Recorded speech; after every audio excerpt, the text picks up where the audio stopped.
Entre la gran cantidad de restos destacados que nos hablan del poder de la última civilización indígena de los Andes, los incas, los más sorprendentes son los de Machu Picchu. Se encuentra en una zona casi inaccesible y prácticamente imposible de ingresar. Si bien se sabe que la ciudad de Cusco, de la cual solo unos pocos fragmentos de muros y cimientos sobrevivieron a la conquista española, fue la principal del imperio, el misterio aún rodea Machu Picchu. Y no sabemos cuándo su enorme ciudad se construyó ni qué funciones tuvo. El sitio fue olvidado durante 4 siglos y solo redescubierta en 1911 por el aventurero americano Hiram Bingham. Las ruinas de Machu Picchu están a unas 70 millas al noroeste de Cusco, a una altura de más de 9.000 pies, entre dos picos andinos conocidos en su lengua local como Huayna Picchu, que significa el pico joven, y Machu Picchu, que significa el pico viejo. Cuando los turistas visitan este sitio, podemos reconocer el estilo imperial de los otros centros incas, aunque aquí el entorno es muy diferente, ya que se encuentra entre la exuberante vegetación irrigada por el río Urubamba, que pasa en las profundidades del valle. Durante muchos años, los eruditos han buscado explicaciones de por qué los gobernantes incas construirían un complejo tan majestuoso en esta zona cálida y húmeda, al borde de la selva amazónica. Quizás fue para proteger a los habitantes del Cusco de la presión de los pueblos conflictivos que habitaban esta región, cuyo caso se habría construido como una fortaleza, un centro estratégico con una estructura verdaderamente excéntrica. Otra teoría es que Machu Picchu fue una especie de convento gigante, utilizado para albergar a las vírgenes del sol, jóvenes extranjeras cuyo fin era satisfacer los deseos del gobernante inca. Otros creen que el complejo fue construido para esconder al rey Manco, que fue puesto en el trono por los españoles como gobernante títere tras la traición y muerte de Atahualpa. En 1536, Manco se levantó contra los conquistadores y se vio obligado a huir. Muchas leyendas, transmitidas hasta los tiempos modernos, hablan de la última ciudad de los incas, que pueden referirse a Machu Picchu, o quizás otra fortaleza, escondida para siempre en la selva tropical. Estudios recientes han dado lugar a algunas hipótesis nuevas e interesantes sobre la función del sitio, como un lugar de culto vinculado a la observación de las estrellas. Por el momento, tanto las pistas como las teorías son limitadas, pero la investigación continúa. La arquitectura de Machu Picchu muestra la forma extraordinaria en que el asentamiento humano se adaptó a las características naturales del sitio. No son más de 200 edificios, dispuestos en amplias terrazas paralelas y organizados en torno a una gran plaza central, también dividida en varios niveles y orientada de este a oeste, dividiendo la ciudad en 2 sectores, cada uno sobre una cumbre natural. Los cuartos conocidos como cancha en quechua son de forma estrecha, alargados y divididos de tal forma que se aprovecha al máximo el espacio que ofrecen las terrazas. Estos fueron de la zona habitada, se utilizaban para la agricultura y podemos suponer que ahí también existieron chozas y asentamientos rurales, hoy desaparecidos, por haber sido construidos con materiales perecederos. Sofisticados canales de riego mantuvieron los cultivos regados, y varias escaleras de piedra a los lados de las paredes conducían a diferentes niveles de las estructuras. Los 2 sectores de Machu Picchu, presumiblemente, tenían funciones residenciales y ceremoniales religiosas respectivamente. En la sección occidental ceremonial, una estructura que se destaca es el torreón, una enorme torre semicircular con ventana, similar a las torres de vigilancia que se pueden ver en toda Europa. Otro ejemplo famoso de un edificio de este tipo de la época inca fue el Corincacha de Cusco, que contenía el Templo del Sol y el Jardín de Oro. sobre cuyos muros se levanta el moderno Santo Domingo. La roca que sostiene el torreón ha sido excavada y tiene el aspecto de una cámara funeraria. Por esta razón, el lugar recibió el nombre de Mausoleo Real, aunque nada prueba que allí esté enterrada una persona de alto rango. Otro edificio ceremonial fue probablemente el Templo de las Tres Ventanas, llamado así por los tres grandes nichos trapezoidales construidos en él. Un complejo sagrado aún mayor es el Intihuatana, palabra que significa el lugar donde el sol está prisionero. En la parte superior de este grupo de edificios, en el centro de una especie de patio, se encuentra un monolito de granito, considerado por algunos como un simple usno, el altar de sacrificios que se ve en todos los centros incas, mientras que otros creen que es un reloj de sol, teoría que apoya la creencia de que Machu Picchu fue el sitio de un importante observatorio astronómico relacionado con el culto al dios Sol. Pero una vez más, es imposible decir nada con certeza matemática. Si cruzamos la gran plaza, dejando atrás la parte ceremonial de la ciudad, llegamos al tramo nororiental, que se cree fue el barrio residencial. Cada barrio se le ha dado un nombre diferente, según las funciones que se le atribuyen a partir de los elementos arquitectónicos que ahí se encuentran.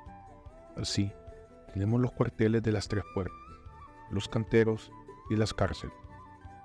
Pasear arriba y abajo por las estrechas calles es una experiencia impresionante. La mayoría de las casas eran de un solo piso y estaban equipadas con puertas de 4 lados y ventanas que se estrechaban hacia la parte superior, probablemente para crear una especie de equilibrio con el peso de la arquitectura. La estructura de estos modestos edificios consiste en bloques de granito crudo, unidos junto con un cemento a base de arcilla. Sin embargo, aquí también, como en Cusco, Pisac, Ollantaytambo y otros centros construidos por los incas, sorprende a expertos y turistas.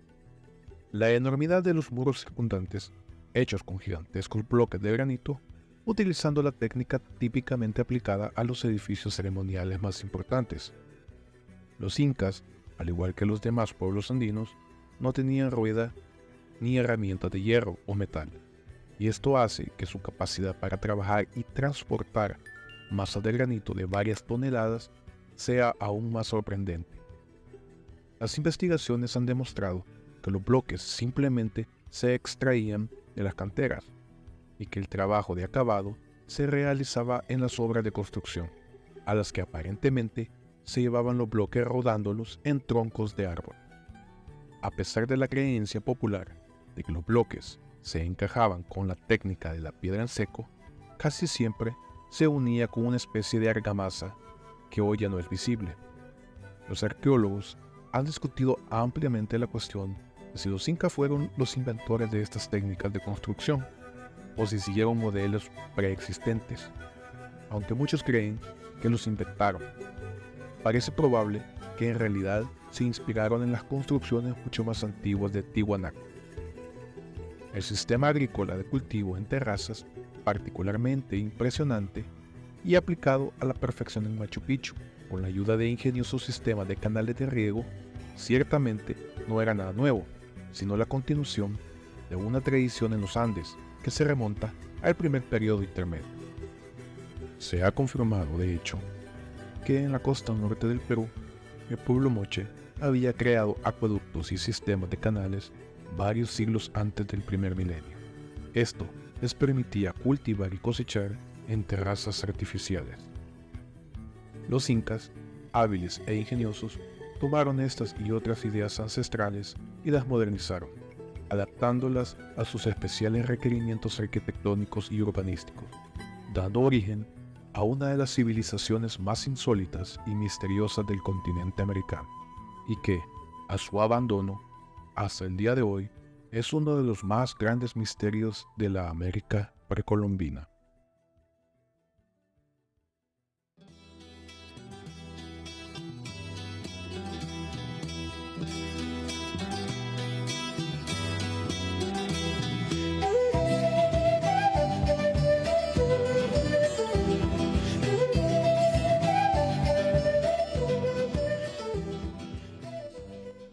A orillas del lago Titicaca, en el altiplano boliviano, se encuentran los restos monumentales de una antigua civilización, indudablemente ligada a las culturas andinas del Perú precolombino, pero rica en expresiones estilísticas propias. Los arqueólogos la llamaron civilización de Tiahuanaco o Tiwanaku, y fue la primera civilización preincaica de los Andes que describieron los europeos. Los conquistadores del siglo XVI supieron por leyendas locales que la sangre real de los incas tenía su origen en los lugares sagrados alrededor del lago Titicaca, y varios de ellos fueron a visitar las misteriosas ruinas de asentamientos mucho antes de ser abandonados. El cronista español del siglo XVI, Pedro Cieza de León, describió los restos de Tiahuanaco como un espectáculo digno de admiración, y creía que pertenecían a Antiguaya, la ciudad más antigua de todo el Perú. Algunos eruditos, incluyendo Artur Poznański, fascinado por los muchos problemas no resueltos que rodeaban el sitio de Tiahuanaco, llegó a la conclusión, después de años de investigación, de que sus orígenes eran muy antiguos, que tal vez incluso y databan de hace 10.000 años. Los arqueólogos más ortodoxos, sin embargo, no estaban dispuestos a aceptar esta hipótesis e identificaron una serie de etapas cronológicas en la historia del sitio, desde el 100 a.C. hasta el 1000 después de Cristo, basándose sobre todo en la información obtenida de la evolución de la producción de cerámica. A lo largo de las cuencas de los ríos que desembocan en el lago Titicaca, se encontró evidencia de la existencia de una civilización más antigua que la de Tiahuanaco, conocida como Pucará, incluyendo su arquitectura, cerámica y escultura monumental, aunque todavía hay muchos misterios sin resolver en torno al tipo de asentamiento que fue y el origen de sus símbolos y motivos. El sitio arqueológico de Tiahuanaco ocupa un área aproximada de 550 metros cuadrados y se encuentra a más de 11.000 pies sobre el nivel del mar. Las diversas estructuras arquitectónicas, algunas de las cuales son extraordinariamente grandes, se construyeron en diferentes momentos. Algunos parecieran estar inacabados, como si algo hubiera puesto fin repentinamente a esta civilización. La apariencia monumental de los edificios ha llevado a muchos arqueólogos a considerar a Tiahuanaco como un vasto y extravagante centro ceremonial, donde se rendía culto a los dioses y se practicaban cultos ligados a la observación de las estrellas.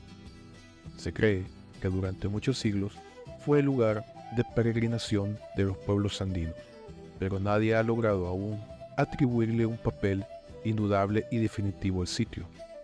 Para la construcción de los monumentos se utilizaron grandes bloques y losas de basalto y arenisca, escuadrados y alisados con gran destreza técnica. A continuación, estos bloques se encajaban entre sí mediante juntas de cobre o bronce en forma de T. Las canteras estaban a varios cientos de millas del sitio. Una de las estructuras más importantes se conoce como Acapana. Se trata de una pirámide de cima plana formada por plataformas superpuestas, de planta cuadrada y de unos 50 pies de altura. Orientada de este a oeste, el nombre del monumento, quizás uno de los más antiguos del centro ceremonial, significa elevación artificial, y se cree que fue una especie de templo. Al norte de Acapana hay un complejo muy inusual que alguna vez se creyó que tenía una conexión con los círculos de piedra megalíticos de Europa, como Stonehenge. El nombre del sitio, Agasasaya, significa piedra recta. Claramente, proviene de la naturaleza peculiar de la estructura. Una serie de placas monolíticas, no muy diferentes a los menhires, forman un círculo que encierra una plataforma baja y cuadrada, en el centro de la cual hay un cuadrado parcialmente enterrado, una especie de patio que mira hacia el este. Dentro de Calasasaya hay una serie de monumentos de piedra cuya ubicación actual, después de los trabajos de restauración, es diferente de su posición original. La más espectacular de ellas es la Puerta del Sol, que ahora es el símbolo de Tiahuanaco.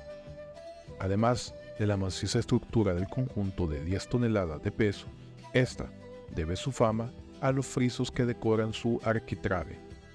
Estos muestran una serie de criaturas aladas de aspecto sobrenatural que convergen en una figura central de un hombre con la cabeza coronada con plumas, la cual sostiene un palo con forma de serpiente en ambas manos. Se han propuesto innumerables teorías para explicar esta divinidad, comúnmente conocida como el dios del arco o el dios de los palos. Lo único que podemos decir con virtual certeza es que se trata del mismo ser que es de las estelas de Raimondi de Chavín en Huántar. Estas datan de alrededor del año 1000 a.C. Por lo tanto, existe una conexión definitiva entre el culto de la Puerta del Sol en Tiahuanaco y el antiguo culto del gato y las figuras de forma de serpiente, adoradas por la civilización de Chavín, que muchos expertos ahora creen que es el padre de las culturas posteriores del Perú precolombino. El dios del arco sigue siendo un misterio fascinante aún por resolver, pero, igualmente, enigmáticas e inusuales son las otras dos esculturas de apariencia humana de Calasasaya. Dos monolitos de apariencia humana con una altura de más de 3 metros. Son conocidos como el Ponce y el Fraile, nombrados así después de su descubrimiento. Estos, como otras esculturas observadas en Tiahuanaco, poseen un alto grado de estilización en su detalle, así como también su rostro, los cuales poseen una forma rectangular. Algunos académicos han propuesto que estos monolitos representan a sacerdotes o personajes ceremoniales. En lugar de esculturas, en el verdadero sentido de la palabra, se trata de pilares macizos en donde la figura y otros detalles fueron grabados o esculpidos en bajo relieve. Hay otros dos edificios del templo, al este y al oeste de Calasasaya, el templo semisubterráneo y el gran complejo conocido como Pumapunku, los restos de una estructura piramidal de arenisca. No muy lejos de este se encuentran los restos del palacio y la llamada Puerta de la Luna. En el área del centro ceremonial se encontró una gran cantidad de piezas de cerámica.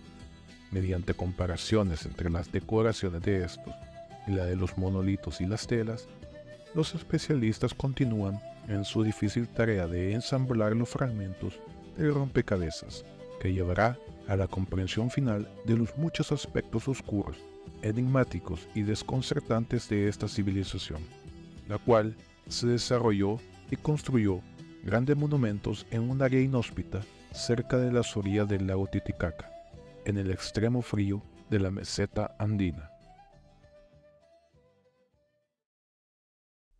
Muchas gracias por acompañarme hasta el final. Si disfrutaron de este video, me pueden ayudar de gran manera con un like, suscribiéndose al canal y dando clic en la campanita para obtener más contenido como este, siempre con base en evidencia histórica y arqueológica. Su apoyo significa mucho y me ayudará a continuar con este proyecto.